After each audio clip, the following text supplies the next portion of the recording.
اللہ اللہ اللہ اللہ۔ اور جی بس نماز پڑھنا یہ بھی تو دین ہے، مشقت نہیں برداشت کرنی، قربانی نہیں دینی، مال نہیں خرچ کرنا، بس خالی بیٹھ کے تسبیح پکڑ کے بیٹھ کے ذکر کرنا، یہ خالی نہیں ہوتا۔ یہ بات ہمیں کس نے سمجھائی؟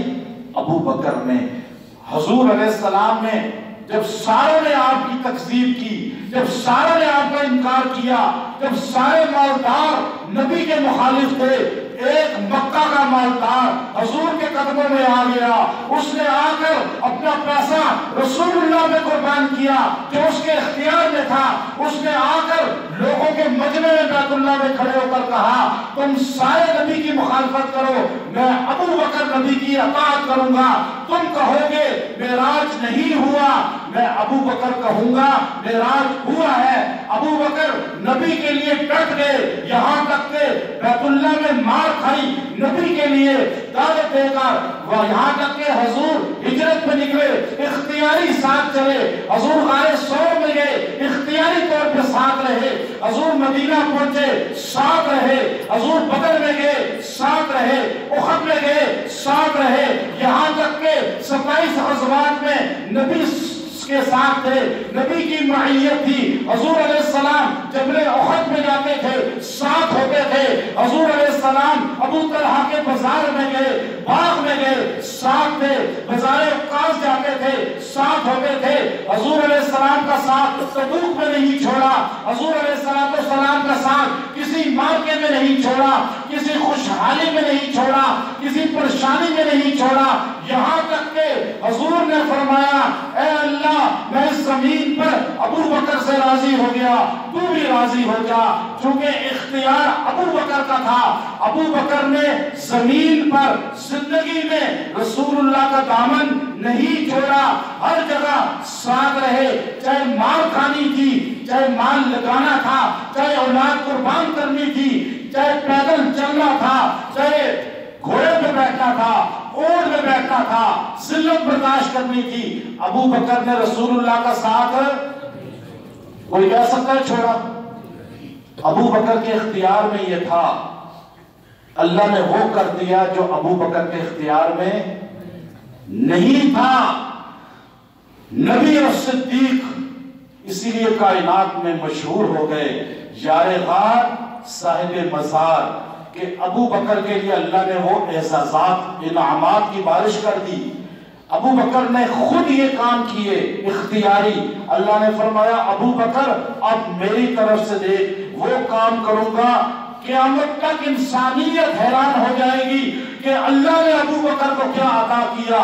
نبی صلی اللہ علیہ وسلم 63 سال کی عمر میں اس دنیا سے رخصت ہوئے، ابو بکر بھی 63 سال کی عمر میں اس دنیا سے رخصت ہوئے۔ حضور علیہ السلام کا انتقال پیر کے دن ہوا، ابو بکر صدیق کا وصال بھی پیر کے دن ہوا۔ حضور علیہ السلام کو وصال سے 13 دن پہلے بخار سے آغاز ہوا، ابو بکر صدیق کو بھی بخار سے آغاز ہوا۔ حضور علیہ السلام نے آخری جملہ اللہم فی الرفیق الاعلی کہا، ابو بکر صدیق نے بھی آخری جملہ اللہم فی الرفیق الاعلی کہا۔ ابو بکر صدیق اور حضور کی مواصلت دیکھیں، حضور علیہ السلام کے سامنے آخری وقت میں پیالے میں پانی تھا، حضور پانی میں ہاتھ ڈالتے تھے، چہرے پہ ملتے تھے۔ ابو بکر صدیق کے سامنے بھی پیالے میں پانی تھا، ابو بکر پیالے میں ہاتھ ڈالتے تھے، چہرے پہ ملتے تھے۔ حضور علیہ السلام نے آخری عمل مسواک کا کیا، ابو بکر صدیق نے بھی آخری عمل مسواک کا کیا۔ حضور علیہ السلام کو مسواک لا کر دینے والے عبد الرحمن بن ابو بکر ہیں، ابو بکر صدیق کو بھی مسواک لا کر دینے والے ابو بکر بن عبد الرحمن بن ابو بکر ہیں۔ حضور علیہ السلام کو مسواک چبا کر دینے والی سیدہ عائشہ ہے، ابو بکر صدیق کو بھی مسواک چبا کر دینے والی سیدہ عائشہ ہے۔ حضور علیہ السلام اس دنیا سے رخصت ہوئے، حضور کا سر مبارک سیدہ کائنات عائشہ صدیقہ کی گود میں تھا۔ ابو بکر صدیق اس دنیا سے رخصت ہوئے، آپ کا سر مبارک اپنی بیٹی عائشہ صدیقہ کی گود میں تھا۔ حضور علیہ السلام کو انتقال سے 2 سال پہلے زہر دیا گیا. ابو بکر صدیق کو بھی انتقال سے 2 سال پہلے زہر دیا گیا. حضور علیہ السلام کو زہر دینے والی یہودیہ عورت تھی. ابو بکر صدیق کو بھی زہر دینے والی یہودیہ عورت تھی. حضور کے ساتھ 2 صحابی شہید تھے کھانے میں. ابو بکر کے ساتھ کھانے میں 2 صحابی شہید تھے. حضور کے ساتھ ایک صحابی کو اللہ نے اسی لمحے شہادت دے دی. حضور کو اللہ نے بچا لیا. ابو بکر صدیق کے ساتھ شہید صحابی کو اللہ نے شہادت دے دی. ابو بکر کو اللہ نے بچا لیا. حضور آخری لمحوں میں فرمایا کرتے تھے عائشہ اس زہر کی وجہ سے مجھے اندر آنکھیں کٹتی ہوئی محسوس ہو رہی ہیں. اس لیے امت نے کہا ہے نبی بھی شہادت کے مقام پر ہیں. زہر کے اثر کی وجہ سے آخری 13 دن آپ شدت میں رہے ہیں. ابو بکر صدیق بھی آخری لمحات میں اپنی بیٹی عائشہ سے فرماتے تھے عائشہ مجھے ایسے لگتا ہے میری آنکھیاں کٹ رہی ہیں. اور اسی لیے امت نے کہا ابو بکر بھی شہید ہیں. ابو بکر صدیق اور نبی کی مماثلت دیکھیں. حضور کا ایک نواسا کربلا میں شہید کیا گیا. یہاں ابو بکر صدیق کا نواسا مکہ میں شہید عبداللہ بن زبیر کیا گیا. حسین ابن علی کا سر کاٹا گیا. عبداللہ ابن زبیر کا سر کاٹا گیا.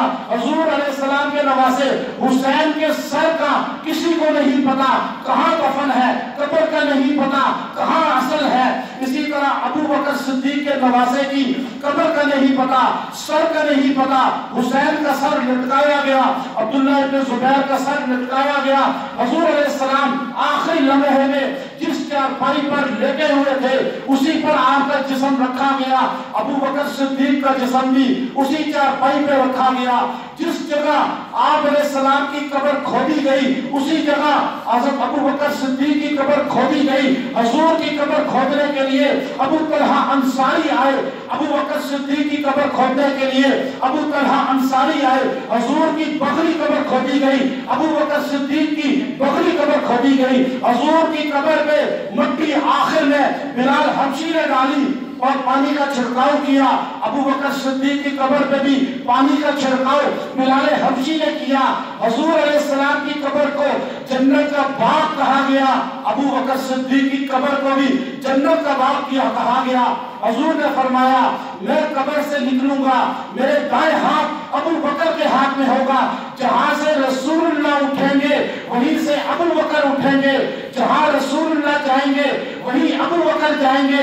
حضور حوض کوثر پہ کھڑے ہوں گے, ابو بکر حوض کوثر پہ کھڑے ہوں گے. حضور ساروں کو جام پلائیں گے, ابو بکر بھی ساروں کو جام پلائیں گے. حضور کے لیے جنت کھولی جائے گی, ابو بکر کے لیے بھی جنت کھولی جائے گی. حضور جس جنت میں داخل ہوں گے ابو بکر بھی اسی جنت میں داخل ہو جائیں گے. یہ غیر اختیاری ہے یا نہیں؟ یہ کوئی انسان کر سکتا ہے خود؟ اللہ اللہ